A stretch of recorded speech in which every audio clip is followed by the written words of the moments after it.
ఇంట్లో ప్రిపరేషన్ అంటేనే ఎవడ చదవడు, కాలేజ్లో ఎవడ చదువుతాడు. అయ్యరామా, నేను ఐలైనర్ తెచ్చేసాను పెన్ అనుకుని బుక్స్ అలా చూసుకోను, పెన్స్ అయినా చూసుకోవాలి కదే. దీన్ని అడుగుదాం, ఏమే పెన్ ఉందా? స్లోగా వేసేవే చపాతీ మొహం దాన. ఏదో రాద్దాం. అన్నత్త పాతే ఆ పాతి కేత్ నా ఓలమ్మో. సార్ ఉన్నాడంటే తాడు తెస్తాడులే. ఇంపార్టెంట్ క్వశ్చన్స్ నోట్ చేద్దాం. సడన్గా డిస్టెన్షన్ వచ్చేస్తే వీళ్ళందరూ రియాక్షన్ ఏంటబ్బా?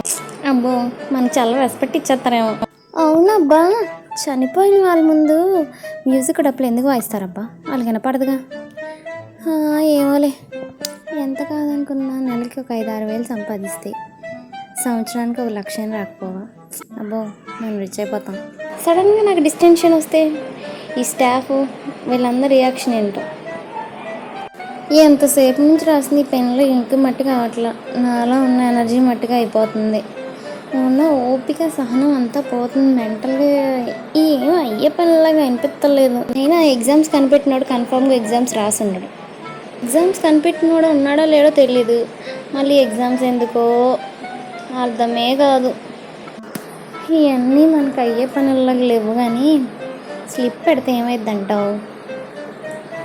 దొరికిపోతాం. ఏదో ఒకసారి ట్రై చేద్దాం.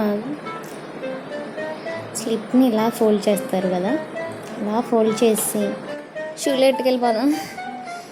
అమ్మో, గమాన్ షూ చెక్ చేసేస్తే. అబ్బా, ఈ రోజుకి స్ట్రెయిన్ అయింది సార్లే, కానీ చదువు ఎక్కువ అయిపోయింది రా బాబు మనకి. సార్లే వాళ్ళకి